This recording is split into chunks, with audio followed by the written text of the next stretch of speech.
Hello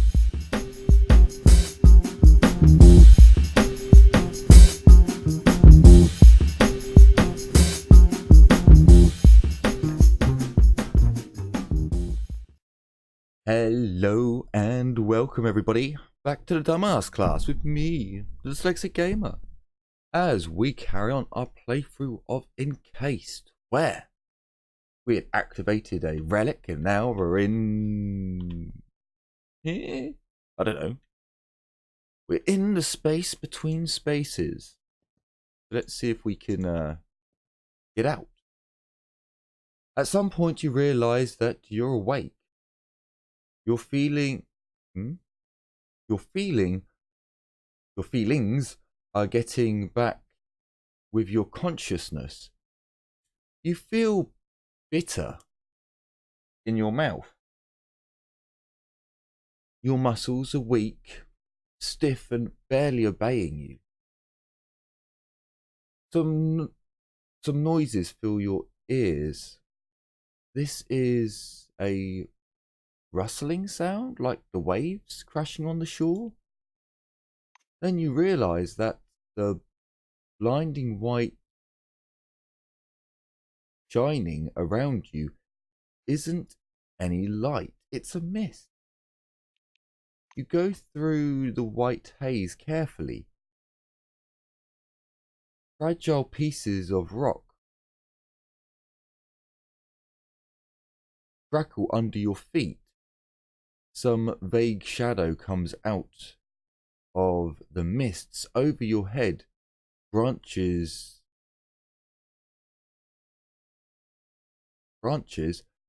bristled with pieces of connected plates and exposed armatures. A dusty drill of an earth mover laying on its side.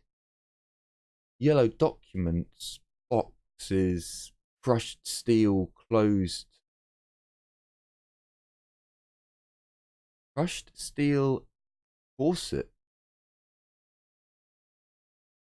closets that tumble down through gaps in the floor.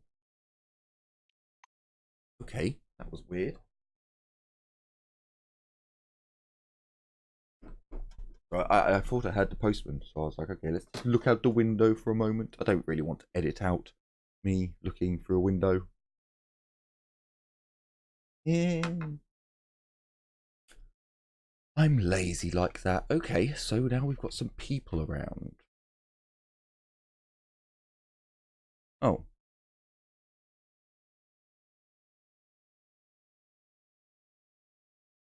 Huh. We'll leave Ronald till last, I guess. There's no doubt this funny grey beard with hair all askew standing before you is Archon Melwell, the old man from the gas station. He also recognises you. A smile appears on his wrinkled lips. It's you? Long time no see, my dear. Manuel, examines you closely. Safe and sound, I see.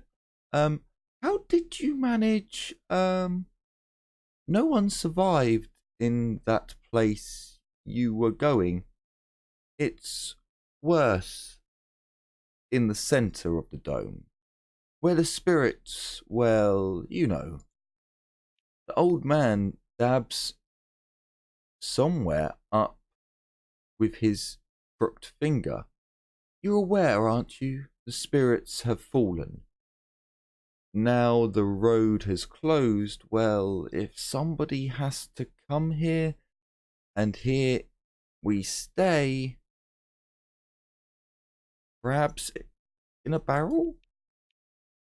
He thumbs his timber toe.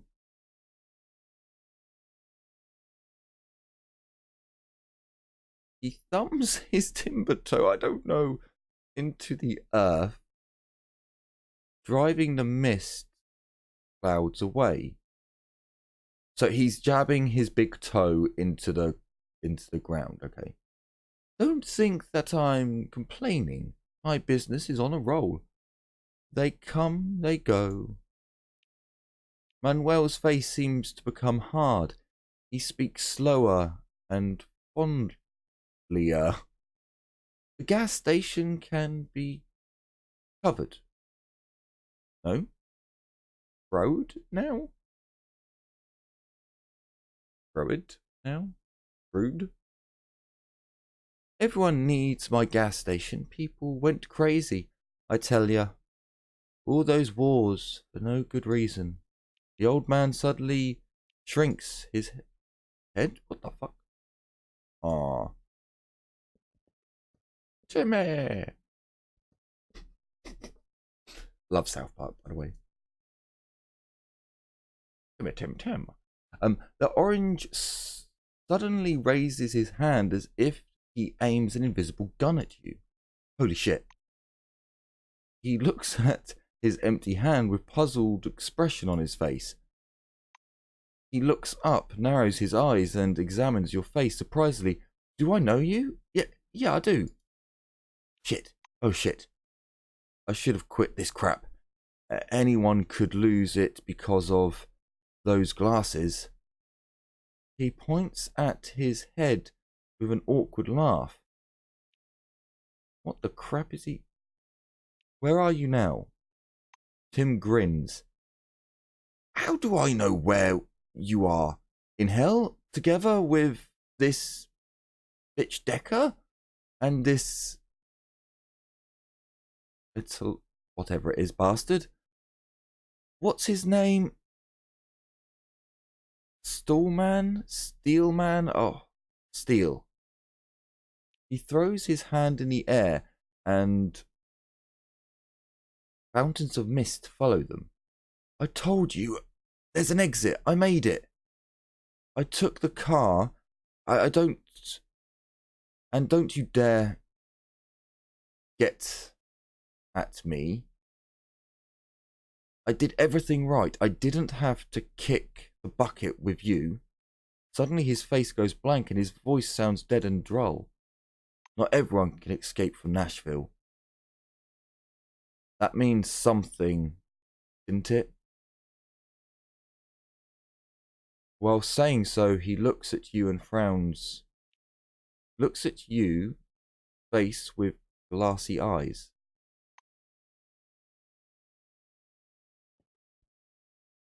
Claire is surrounded with white light and mist. Her hands fondle in prayer. She reminds you of an angel statue from some reformist church. She notices you, changes expression and crosses herself with mumbling. Calm down. You're not a ghost. She nods slowly and with hesitation. Yes, I see. This, both you and this mist, it's like in my head. She steps towards you and kneels. Oh, Jesus. Unzip. I must repent. Claire's voice trembles when what did I call that there again? The metastorm? Yeah. When the metastorm broke away, I didn't save anyone. I just got in the car and drove away. I'm a horrible sinner. I know. But I hope you're in heaven. She raises her face, distraught with suffering. I'm in hell. It's fine. I don't know where I am. Claire sighs heavily. I see. Why is it not in blue? Why do you appear to me? Is this some sort of sign? Do you know about signs? This is when her voice suddenly becomes deep and thick. She drools as if her words sound from some corrupted tape. Her face alters suddenly as if turned to stone. Abbott is very kind to me, but his faith is nothing I got used to, she says in a droll voice, before disappearing like a fart into the wind, apparently. These conversations are all very weird. I don't particularly like them. They confuse me. Wow, that coffee is strong. Ooh. Mm. Ooh, nectar. Nectar, I tell you. Steele's face is always wise, confident, and focused. Seems to be lit with a screen of an invisible computer. He raises his eyes upon you and a smile appears on his lips. You, wow, this is amazing. Assuming I was correct, you're already dead. He comes up to you and touches you with his palm, but you feel nothing. Ronald's pale plate. Pale plate? Pale plate? Play plates? I don't know. You with disappointment based on uncertain touches. He feels nothing, just like you. What have I hoped for anyway? Steele looks at you. Do you know that it was practically unreal to survive and keep sanity? With all that psycho stress the maelstrom was generating, many have lost their minds. That was what we saw here, and what happened after that in Megagallon, in Arcano, across the west of the dome. He looks at you. You know, I'm locked inside my head right now. It looks like the mainframe room where Lewis locked me in. How ironic. Oh, he's gone. Again, disappeared like a fart into the wind. You see something very weird. Something else very weird. Sparkles of golden light shine in the air. Those are drops. These are drops of melted matter from the explosion. You step... explosion? What explosion?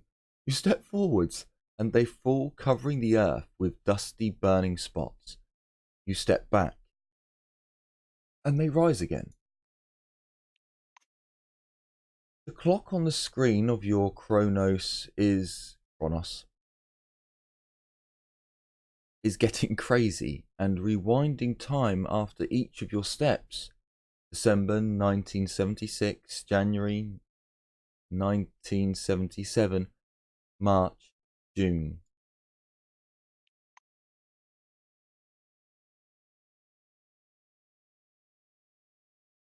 Oh. Oh. Well, I know for a fact if you save his friend dead.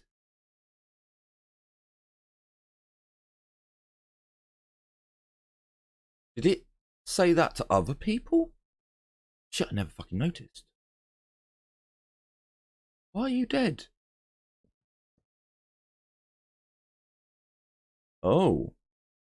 You don't talk to me? Some familiar figures appear in the mist. He's sitting in the lotus position.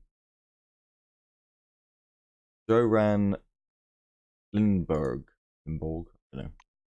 He looks at you, his face is calm and emotionless. Ask him what he's doing. A serious expression appears on on the face of the orange. Everything runs its course. People are coming. News are coming. Work are coming, and happy with what I have as before, but a bit more. He looks at you. It's easier to make money now. But it's not the money. It's environment and terms. You should meet... whatever. He's a special person with special talents. Your conversational partner becomes silent and speaks no more.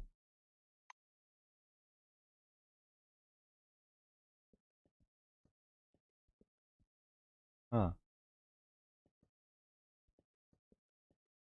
Van Alden look at some looks at some look oh sorry looks at the sum as during your first meeting. Looks the same, god damn it, same as your first meeting. The same glistening thin rimmed glasses and argent look and a stopwatch in his hand. He examines a shard of the mist hanging in the air and seems to be so involved in his research that it takes some time for him to notice you.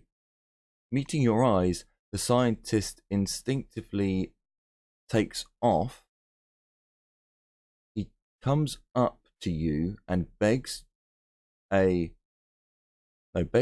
plate your face, hands, and clothes. His fingers seem to sink in your face. What? Sink in your face? Sebastian von Alden screws his lips scornfully. Yes, of course. I thought a thought form. Like the pink mist, I suppose, or any other similar anomaly, as was to be expected. Tell him the animus in Megagallon isn't the threat one should prepare their new employees for. For a split second, the scornful glare escapes the face of the scientist. I actually agree with you. The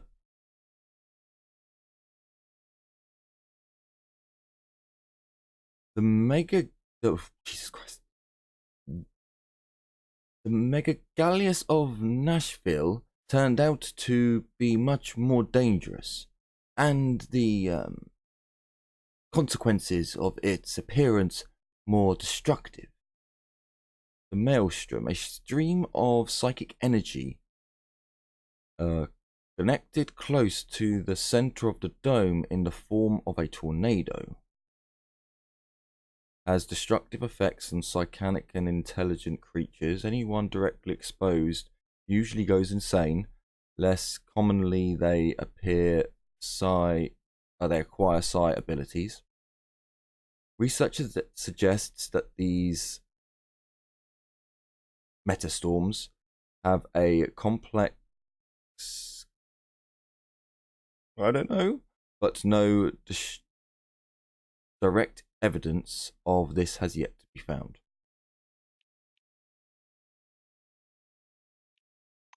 On the other hand, everything that happened gives us more glorious research material. If Damarigdon didn't slow me down, we would have learnt Metastorm's nature long ago. He runs his hand over his mist curling around. He raises his hands around the mist curtain. The scientist loses every interest in you, steps aside and continues studying the mist. Well.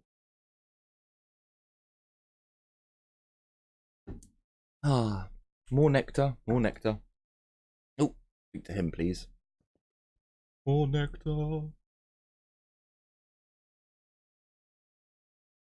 A grey-haired man stands in the mist and squints his eyes short-sightedly. His arms are at his sides. Kingsley seems to be much shorter in person and older. He notices you. I haven't thought we'd meet again. I must thank you. Due to your report, I was able to start an evacuation in time. Martin comes closer. You notice small changes in his uniform. Many insignias are gone, but some patches are larger now and resemble military chevrons. Kingsley nods as he anticipates your unasked question. Yes, I'm not a director of Mega Gallon anymore. You couldn't be a director of a base that isn't there anymore. You know? But Nanakuri decided I might be useful, though I couldn't say that I'm very happy with this promotion. He surveys the thick mist around you. One thing's for certain. You're standing here, that means you're alive. Yes, I know what this is. Practically. He looks at you in the eyes and says, scientists of White Swan have been telling a lot about it. Not everything, of course, for even they don't know that this is...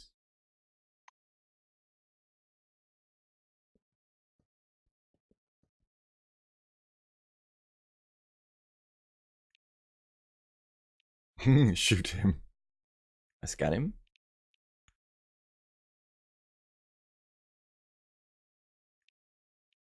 Ah. This is odd. He's not letting me talk to him. Can I just leave? Have I hit a bug? No bug. No bug. You smell quartz and sand trampled and sand tempered in the sun. But trying to look through the disappearing mist, you don't see any desert. The world around you is full of pictures. They swim around like visions in a crystal ball. A hall covered with carpets, a golden Cronus logo on the wall, among wine red banners. A power plant, a city filled with light. Mercenaries, armed vehicles move through the cooled down wastelands in the night. A temple spire, its searchlights shine into the night sky, white corridors of scientific complexes.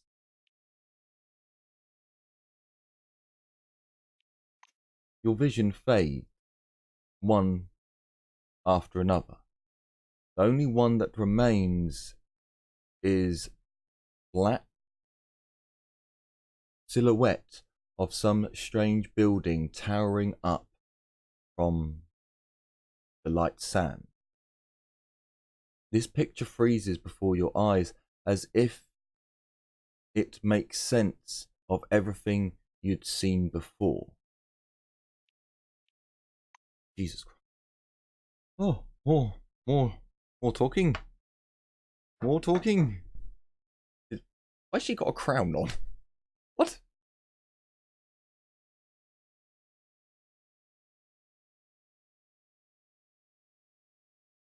Okay, I don't know any of these people. A wizened old man, long and lean, like a man of steward? Straw? Oh, straw, yeah. Impends over you and examines you with curiosity of a vulture. Light cloth of his long yellow-white robes falls down in waves and rustles quietly. His stoic black eyes resemble eyes of a blind man, but their gaze is fixed on you. "What amazing technology," he says with a heavy,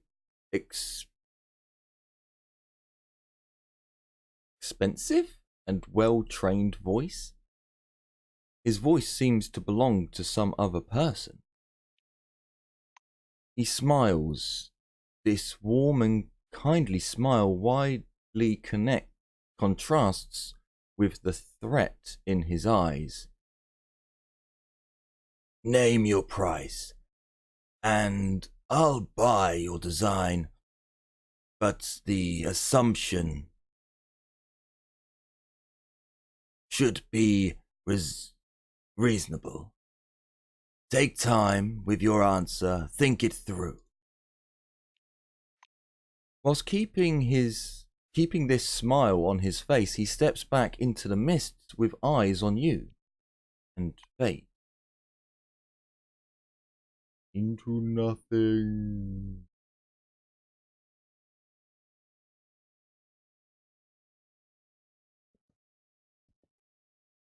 First you hear the heels click. A dark figure appears out of the mists before you. It's a woman. You've never met her before. You've never met her, but her face seems to be slightly familiar, as if you've seen it 1,000 times. You even know the sound of her voice, although you have no idea where you could have heard it from. She looks at you with surprise and pensiveness. Then she closes her eyes tight for a little while. As she opens her eyes again, the woman frowns and comes closer. She stands so close to you that you see multicolored reflections in her bionic eye. As she pokes a finger into you and makes sure you're ethereal, she waves her hand left, right, observing. She tries to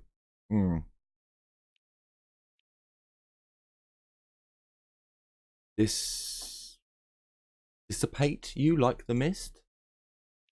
Of course, she fails. The woman chuckles and discontent, and goes away. The click of her heels fades away quickly. Oh, fair enough. She wanted to brush me away like a fart into the wind, but I would not go, so she had to instead. I like it.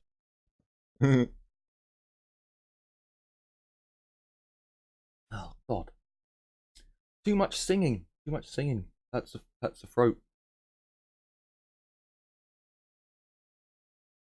As if this fuzzy mist was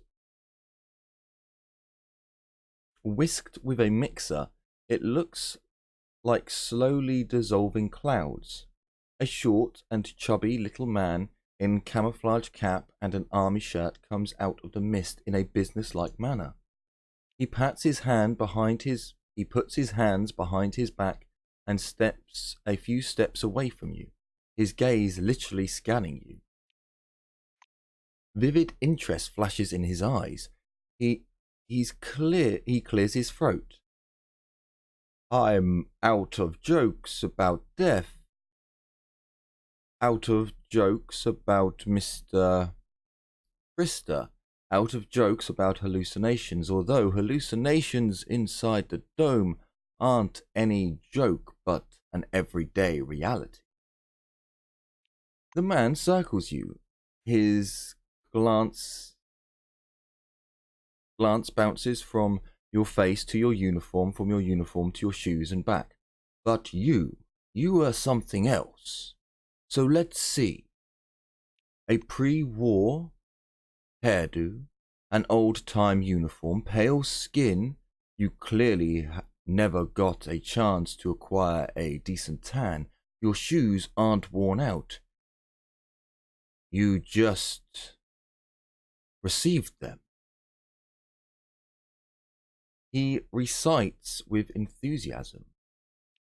He frees his plump palms and carefully touches you with one finger. You are ethereal but lightened. You respond to my movements. You don't use any image that's familiar to me. You don't look like any people I know, any people known to me. And your badge says. He raises himself on tiptoes and fixes eyes upon your badge. The name. Of course, the name. He begins to fling his arms about and goes away without saying goodbye. The mist files shut behind him, as if it were a door. Wing closing.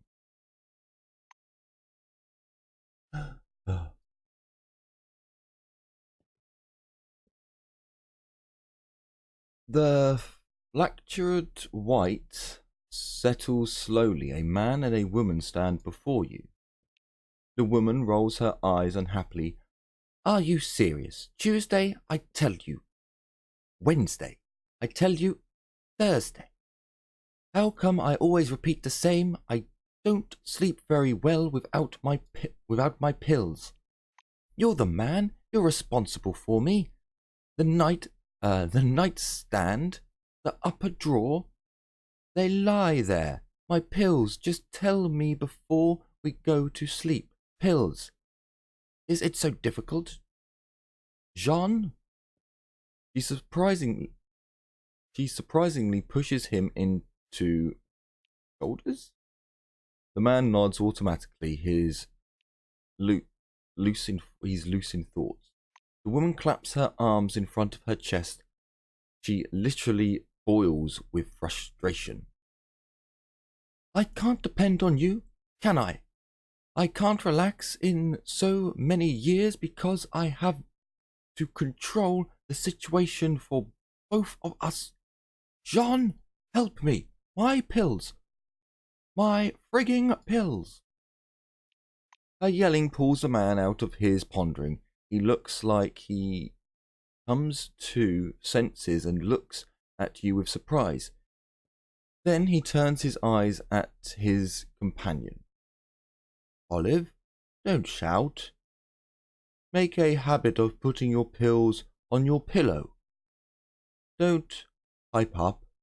And in this case, it's not about the pills.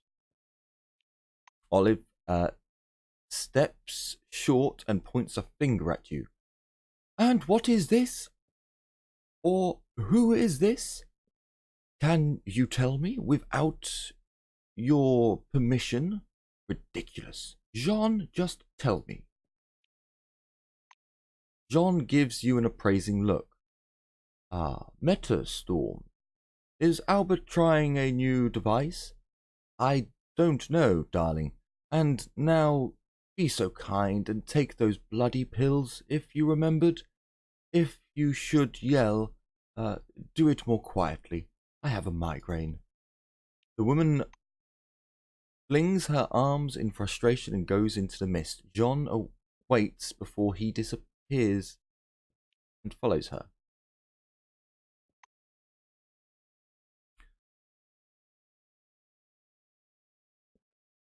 Hang on, rank 1 with 32 health. Rank 20 with 60. Yeah. You last. The mist fades away. You see a short, dark-skinned man with a serious and sinister face and a bright turban on his head. You take a step to him and he strides towards you, as if he's blocking your way. The end justify the means, don't they? Have your scientists nothing better to do Don't know what that word is. In Bucko, he asks loudly above. The stranger puts his palms before him, forcing you to stop. He looks up again. Well, we have to be like the Union and Germany in the last 19 thousands? Mental favors, mental limits. A party? We've always been working on such terms. As he speaks those last words, his lips freeze. The man in the turban keeps standing there, a lean figure that looks angrily somewhere up. I have no idea. This whole dream sequence thing is quite confusing. An unknown woman steps out of the mist and looks at you with mad, wandering eyes. Crazy bitch. She wears a tall tin crown on her head, rudely made a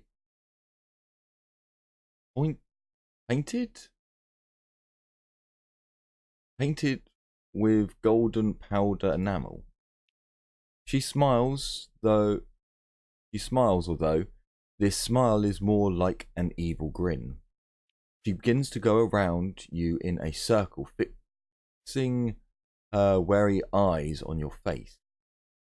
After one circle around you, she steps away to the mist and freezes, being a vague, distant figure. Okay.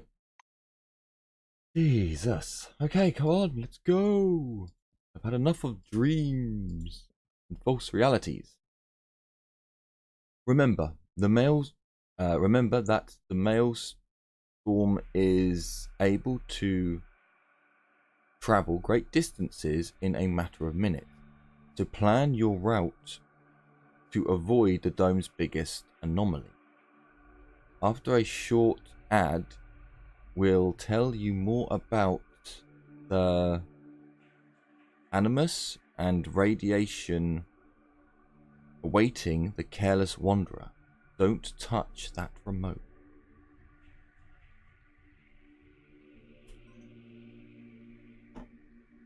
You finished the prelogue. You finished the game's prelogue and are about to venture into the open world.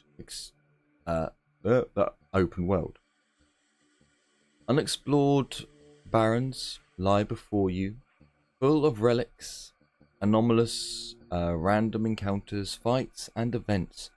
And with each content patch, these opportunities will continue to grow. The Encased storyline is still under development and will be implemented as soon as we are confident with its quality. Your character's inventory and completed tasks will be saved when updating the game. Thank you again for taking this journey with us. And I would like to thank all of you out there for taking the time to travel along with me as we go through Encased. This is where my series ends for now. We could kill off these rats. I'm not going to. We are literally going to save it here and await updates for future content. And I'll bring it to you as and when I deem it plentiful enough.